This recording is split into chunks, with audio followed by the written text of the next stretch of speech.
صلى الله عليك يا رسول الله. صلى الله عليك وعلى أهل بيتك المظلومين.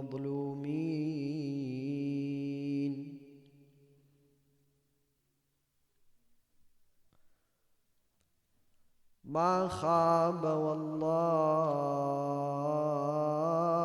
من تمسك بكم، وأمنا من لجأ والتجأ إليكم. يا ليتنا كنا معكم سادتي، فنفوز فوزا عظيما.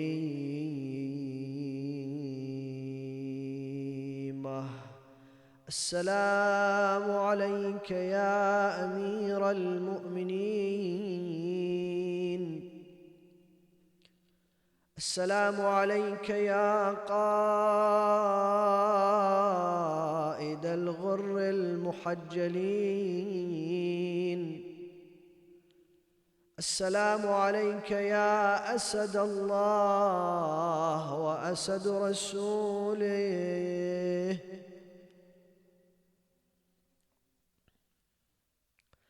السلام على الإمام المظلوم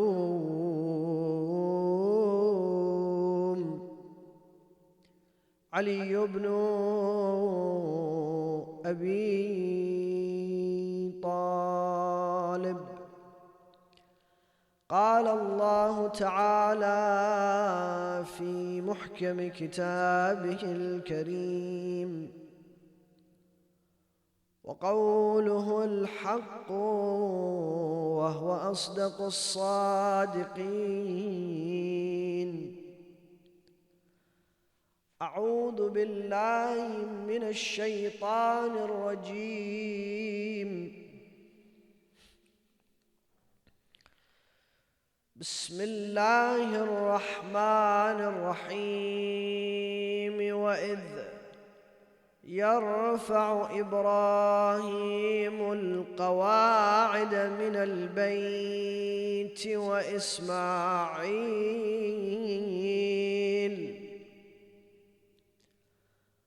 ربنا تقبل منا إنك أنت السميع العليم.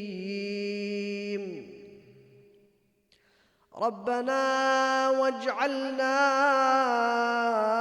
مسلمين لك ومن ذريتنا أمة مسلمة.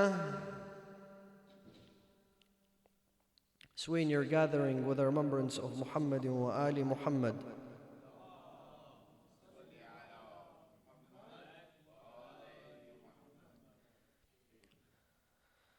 as a gift to the soul of Sayyidina wa Mawlana Rasulullah and his brother and his cousin Amir al-Mu'mineen Ali ibn Abi Talib, recite the second salawat.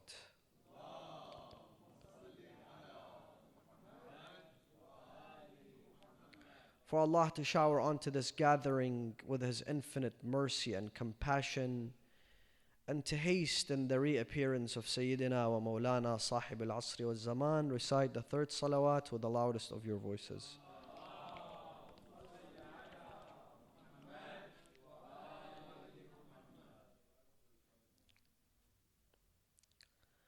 One of the most important and critical topics which need to be addressed in such important occasions and on such important nights is the topic concerning the religious institution. Whether you are a Muslim or a Christian or a Jew or a Hindu, whether you are a Shia or a Sunni or a Sufi, whether you live in the United States of America or you live in Europe or the Middle East, or even in holy cities such as Qom, Najaf, and Karbala, this has become one of the most pressing topics for people to discuss on a daily basis. Therefore, you find Catholics discussing matters of the Catholic Church, the Jews discussing issues in regards to their synagogues and temples and seminaries and religious institutions. Hindus, the same thing. The Sunnis as well. And we, the followers of Ahlul Bayt, find that one of the most oftenly discussed topics within the circles of religious and non-religious individuals is a topic concerning the religious institution. And of course, this topic is oftenly discussed in forms of Chinese whispers or gossip or personal opinion. However, everyone is somehow, somewhat, somewhere is being critical. And obviously, this topic has been ignored for so long. This topic has been neglected for so long. This topic remains unaddressed by the religious institution itself. And today, it does not concern me to discuss this topic, the topic of the religious institution, by examining the Catholic Church or by examining any other denomination of the Christians or the Jews or even sects outside the madhab of Ahlul Bayt. But it concerns me to address this very important topic when it concerns the Shi'i religious institution and its give and take with the members of the community. And obviously, a lot of people criticize the religious institution because of the fact that they believe everything around us, everything we deal with, is evolving, it's updating itself, it's becoming universal, it's turning into a business-like structure where many people devote their lives to this institution, to this organization, to this entity in a democratic format where every individual counts. Every individual is part of the decision making. Every individual is part of the process of perfection. It's no longer a monarchy. It's no longer a one-way street. And many people are critical of this. Many people are critical of the fact that everything is becoming more convenient. Everything is becoming more accessible. Everything is becoming more reachable and tangible, except religious matters, except our religious forms of practice, our religious form of understanding things. Let me give you a very basic example so an average Joe, anyone can understand. You see, since the smartphones were introduced to the world, we've had many different types of smartphones. And since the iPhone particularly was launched, we've had many different kinds of iPhone. And almost every week or every month or every other month, the iPhone application asks you, operating system asks you to make an update. Why? Because this entire world is updating itself. If you're using maps on your phone, you literally have to update those maps on daily basis. However, the way that we conduct our religious affairs, meaning, for example, the way we deal with Al-Risala Al-Amaliyah, the book which contains the religious rulings. Most people have what's called Al-Risala Al-Amaliyah, or the book that contains the religious rulings or the religious fatwas at home, depending on the marja' they follow. But ultimately, it's all the same. What do I mean it's all the same? I mean, if you go and open this book, whether it's in Arabic, or it's in Farsi, or it's in Urdu, or it's in English, an average person won't understand it. It's simple. You know, some people feel awkward telling me this sometimes, because they go and they open the Risala Al-Amaliyah, and they're looking at an Islamic law, and they speak Arabic, they read magazines in Arabic, they read books in Arabic, they understand Arabic. But when it comes, for example, to a particular law concerning salah, or siyam, or fasting, or hayd, or nifas, and they open this law, and they read the law, and they don't understand it. So, it's an awkward moment where they're trying to confess that, look, I do speak the language, I understand it, but every time I read a law concerning Islam, concerning fiqh, for Masala al-Amaliyah, I don't understand it. I don't understand the terminology of ihtiyat, ihtiyat wujubi, ihtiyat istihbabi, al-awla, al-tark, very complicated. Besides, you know, we have about 12,000 laws. About 1,000 laws concerning salah. Are you kidding me? How are we going to read and memorize 1,000 laws so that we can perform a salah?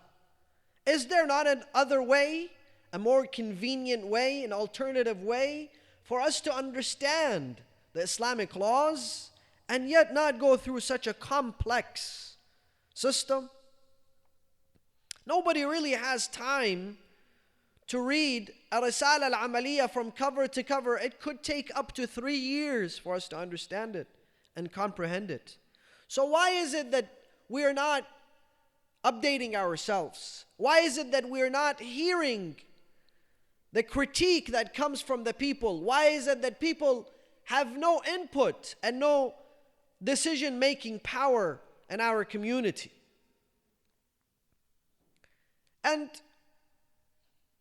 indeed, I believe this is an extremely critical, an extremely important topic to be discussed, an extremely important topic to be addressed. Why? Because, brothers and sisters, I feel the younger generation, I feel the professionals, I feel those who have adopted an academic way of life are no longer on good terms with the religious institution. Let me repeat this so there is no ambiguity.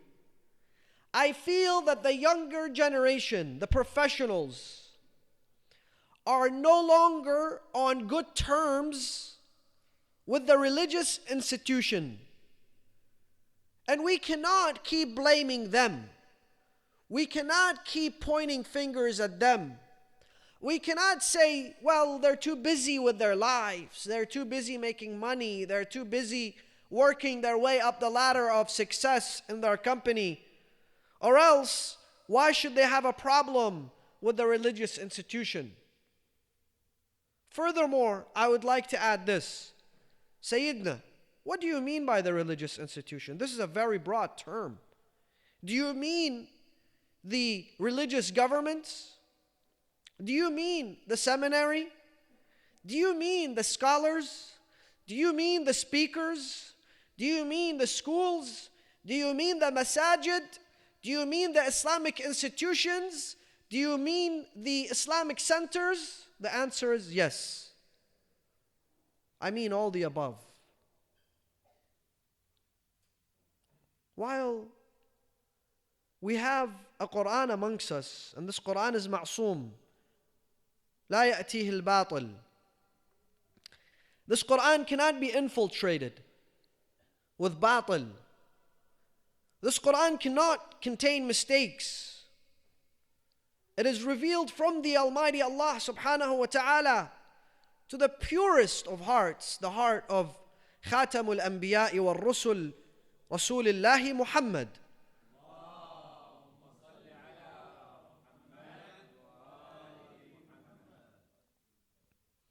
And we have the most immaculate of leadership from the Ahlul Bayt, and the immaculate of the companions of Rasulullah and the Ahlul Bayt. I am not infallible, and I am not perfect. Neither is the Islamic center you attend, nor the seminary that I attended, nor the religious scholar or the religious entity or the seminary or the religious institution that you adhere to. We are all subject to making mistakes and having flaws. Now, the idea is not sitting and talking about those mistakes over and over again. Because one of the sweetest topics for people to discuss where? When they actually attend the majlis, or they attend the masjid, or they attend the religious gathering. After the religious gathering is over, some people sit inside, some people sit outside, some people go outside for smoke, some people go outside for a cup of tea, or they gather at each other's house. And what's the sweetest topic? What's the most convenient topic? What's the most attractive topic? What's the one topic that every person has to have an opinion on? It's the religious institution. The alim, the masjid, the Husayniyah, the speaker, the ziyarah group that we went to, the speaker at the ziyarah group, the alim and the hajj group. Matters of religion. The religious institution at whole is at the mercy of individuals when they sit together. They could be smoking argila or drinking tea or having fun watching TV, but the topic, discussion, consists of two things: a little bit of politics and a lot of gossip and Chinese whispers in regards to the religious institution. Now, this does not just exist in the Iraqi community or the Lebanese community or the Indo-Pakistani community or the Khoja community. It exists in literally every single community. And it doesn't matter how religious you are or not. It doesn't matter how practicing you may be. It's something that people feel they can have an input on. And this is exactly what I mean. Today, the world has evolved into a format where if you are part of something, then you have to be part of the decision making. If you're involved in a society, in a group, in a community, in a college, in a nation, then you get to have a say. Today, every single person living in America who is an American citizen has a say in what happens around him. Don't tell me, well, no, I don't have a say. Yes, you do. You did when it was time for you to vote. Whether it's your representative or your president or your local authorities, you have a say.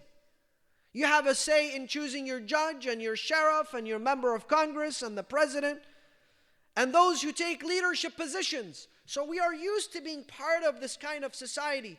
When it comes to not being able to have a say when it comes to the religious institution, then everybody's frustrated and they take it out in underground, backstage types of discussions. But that is not constructive, brothers and sisters. That will never bring change. That's actually just waste of our lives. So how do we bring about the change? We bring about the change by discussing the most vital elements that will revive the religious institution. And obviously, if we're going to be disrespectful, if we're going to be attacking anybody, nobody then wants to listen to us. Nobody wants to make us part of that decision making. But once we have constructive criticism, once it's based on analysis and studies, then we can start hoping for change. We can start processing that change. And I tell you, why is it that I chose to discuss this topic this evening? I chose to discuss this topic this evening because Imam Amir al-Mu'mineen wa Mawla al-Muwahhideen, Ali ibn Abi Talib, was the master of change. He was the one that rejuvenated the Muslim Ummah. In fact, he was the last hope of the entire Muslim community. Do you know what happened after the demise of Rasulullah and what fell onto the Muslim Ummah? The religion was hijacked and altered. This is not something I can discuss in 10 minutes or 15 minutes. Go read history. There was a time where Salat al-Jumu'ah, and I'm not saying this to make anybody laugh or for the sake of amusement.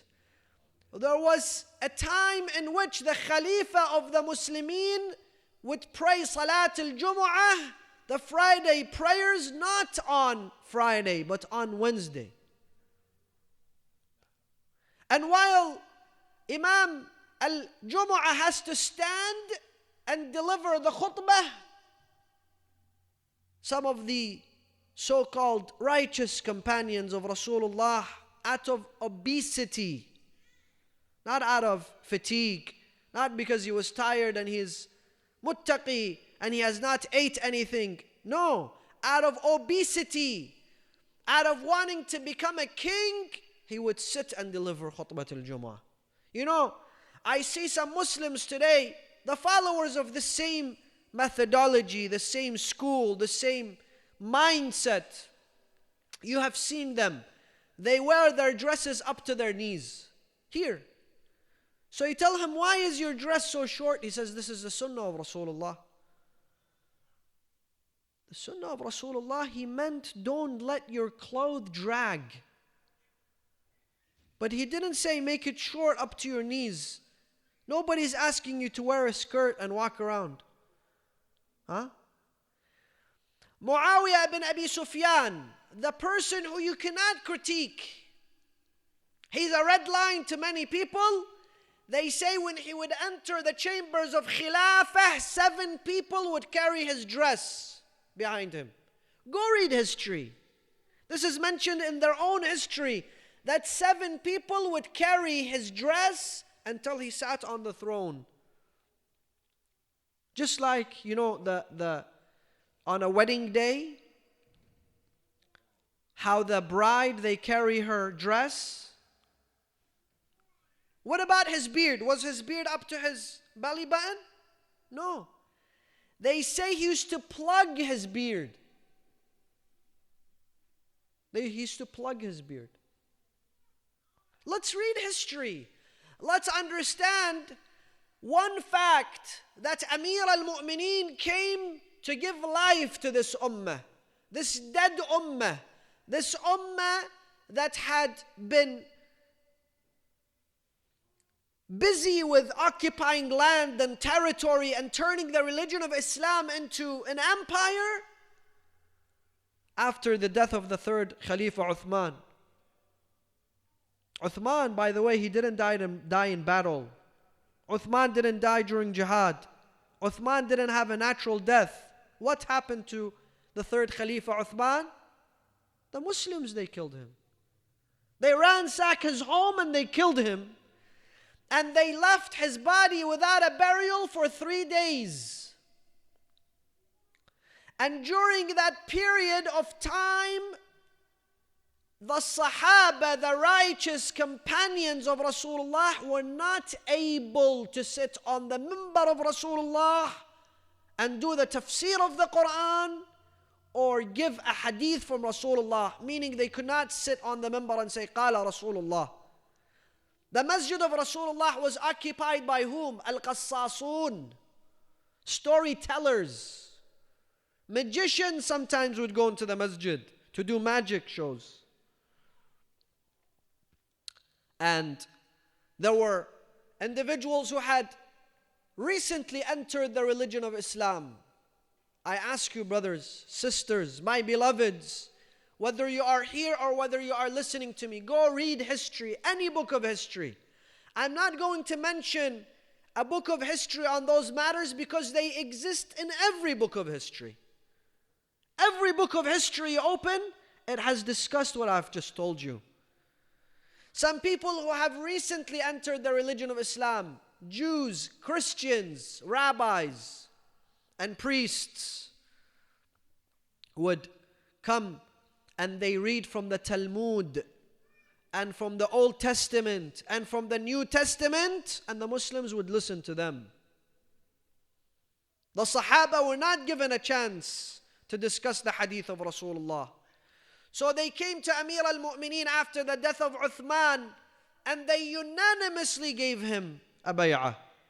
It was the only bay'ah in Islam where it had a unanimous agreement.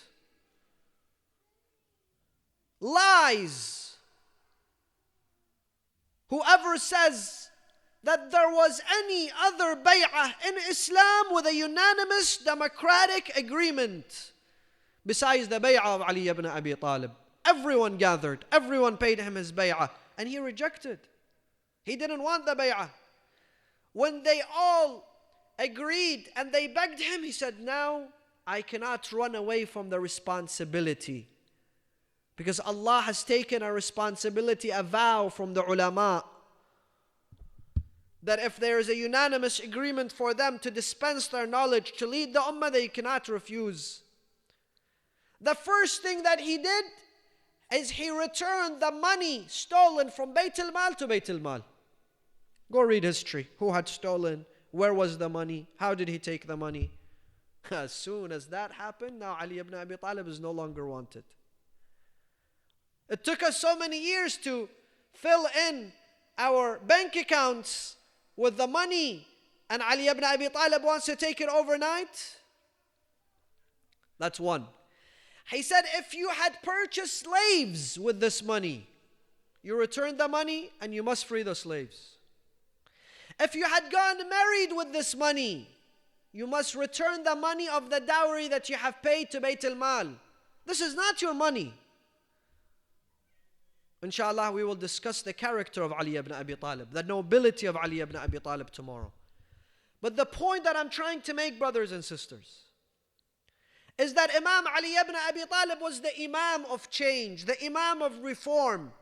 Similarly, his sons, the 12 Imams, Salihan ba'da Salih, an Imam after an Imam, Hadiyan ba'da Hadi, a reformist one after another. Go read their biographies. And if we adhere to Ali ibn Abi Talib's ideology and teachings, and to his 11 infallible sons, then we also must be amongst those who bring change in our societies. And that is why I have chosen several elements from his life, from his legacy, to bring perfection, to bring change to our religious institution. We will discuss that after your loud salawat ala Muhammad wa ali Muhammad.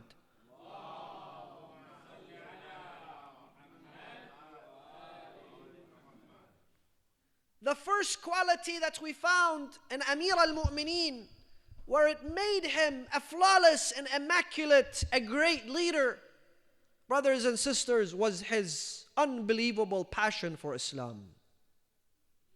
It was his unbelievable devotion to the religion of Islam. Amir al-Mu'mineen, from a young age, very early days, Rasulullah invites 40 members of his family to his home. He says, who is there to help me deliver this message. And he will be my wazir, he will be my brother, he will be my successor. They laughed at him. They laughed at Rasulullah. They mocked him. This young boy, he stands, he says, Ana ya Rasulullah. I am. Look at the passion of Ali. Look at the love of Ali. Look at the devotion of this young man. So Rasulullah told him, sit down. The second time. The third time, he took his hand. Rasulullah didn't look at his young age. Rasulullah looked at the passion of Ali, the pure heart of Ali, the devotion of Ali. Sometimes a young man, a young woman in your community will do the job of 20 people. Look at their passion. Look at their pure hearts. Look at their devotion. Don't say this guy, this young woman, this young man, they're children. They're still teenagers. What do they know? Learn this from Rasulullah. So Rasulullah says, he then is my brother, he is my Khalifa, and he is my Wazir. Isn't that true? Then when he was migrating from Mecca to Medina, he brings this young man, he has not been married, he has not lived, life, he has not enjoyed life. He says, Ali, you sleep in my bed. Why, Ya Rasulullah? Because they're trying to assassinate me. Allahu Akbar.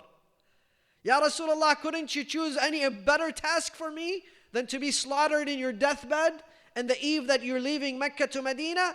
No. He does not complain. He does not frown. He does not question Rasulullah. He says, Ya Rasulullah, awat ta'man ant? Will you be safe? He says, هكذا أخبرني جبرائيل. Ali ibn Abi Talib does a sujood and he thanks Allah. He says, I thank Allah for choosing me to sacrifice myself for Rasulullah. Look at the passion. When they jumped the Khandaq, when Amr ibn Wood jumped the Khandaq and the battle of the ditch, and he came in the middle of the Muslimin, and he started calling and shouting, no one would dare to even lift their heads. Go read history. The Quran says, imagine this guy is standing over there, the Muslims are over here, and he's calling on to them. They're like this. They are so scared, they're not even looking up. Sometimes we get so scared we don't want to see what's going on. This is how every Muslim was. So Rasulullah says, Man li hada wa ana admanu lahu al-jannah. Only Ali stands. He says, Ujlus ya Ali. The second time, Man li hada wa ana admanu lahu al-jannah. I, Rasulullah, if this person dies or lives, I will give you paradise. No one dares to stand except Ali. The third time, what does Rasulullah say? ذهب الإيمان كله إلى الشرك كله ضربة علي يوم الخندق أفضل من عبادة الثقلين. It was due to his passion. And after the demise of Rasulullah and when he became a Khalifa, he was a passionate leader. He was a leader that they say when he built his home, he kept his bedroom next to the door. So you open the door of the house, you enter the bedroom of Ali ibn Abi Talib, maybe to the right side. Immediately, who keeps his bedroom right next to the door? Especially if you're the Khalifa. They asked him, Ya Amir al-Mu'mineen, it looks like you don't know engineering. He said, yes, I do. I don't want the people to be delayed if they knocked at the doors of the Khalifa. I don't want them to be delayed moments while I leave a bedroom in the end of the house to the front of the house. This is a passionate leader. This is a loving leader that loves the religion of Islam, loves what he does. Today, this is what we need in our religious institution, brothers and sisters. We need love. We need passion. We need devotion. We need sincerity. Let us work on that. And I wish I had time to give you more examples. Number 2, we in our religious institution must build around the people, not around personalities, not around titles. Don't tell me this institution belongs to this marji' and this scholar and this hizb and this political party and this government. This is where we fail. Tell me this religious organization is built around the people. It is from the people and for the people. Even a alim, even a marji', even a scholar, even a speaker, you have to be from the people and for the people. A religious institution should not be for one person or one team. No, it should be for everyone. And this was another valuable lesson from the life of Amir al-Mu'mineen, from the way that Amir al-Mu'mineen salawatullahi wa salamuhu alayhi did things. While he was the most powerful man, he was an ordinary man. He never ever called for the Khilafah of Islam to revolve around him as a person. No, the most important thing was the Khilafah. The most important thing was justice. The most important thing was equality, the message of Islam, not himself. In fact, during Khutbat al-Jumu'ah, people would stand and they would curse him. They would critique him. They would question him. And Amir al-Mu'mineen would not harass them. Today, tell me where in the Muslim Ummah, anywhere, you tell me, a khatib, especially if he has power of a government, he has army, he has money, he has wealth, someone can stand up in the khutbah of Jumu'ah and criticize him.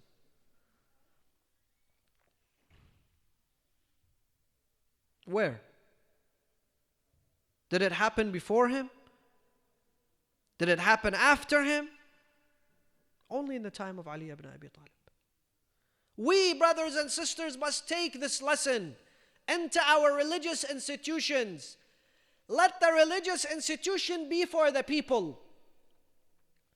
Let me move on. I hope you understand.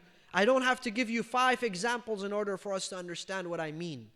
Whether it comes to the seminary, whether it comes to our masjids, whether it comes to the way we deal with things, whether it is with the speakers that we invite, whether it's the people that we listen to, whether it all should be from the people and for the people. Don't tell me because this person is, for example, a follower of a different marji' or a different sect or a different language or a different society or a different culture, it has nothing to do with me. No.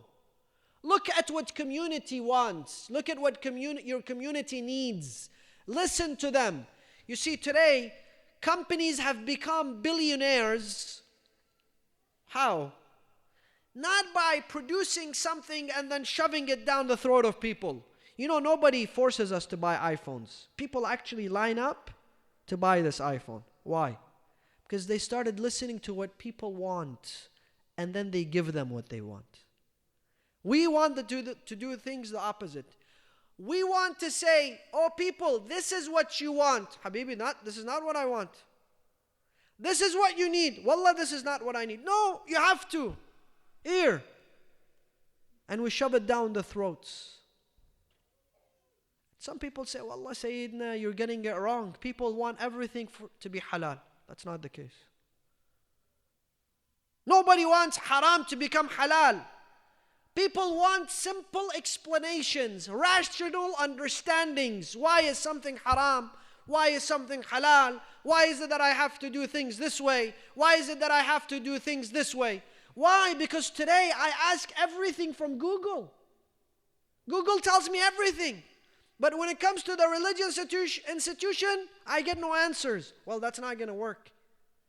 So number 2, built around the people. Number 3, do not praise yourself on the expense of others. Allahu Akbar. This is a worse habit, mostly in religious institutions. Do not give credit to yourself, praise yourself, compare yourself on the expense of others. I am the most learned. This guy, he's jahil, he doesn't understand anything. We are the best community, this community next door, worst community. This alim is against Imam Hussein.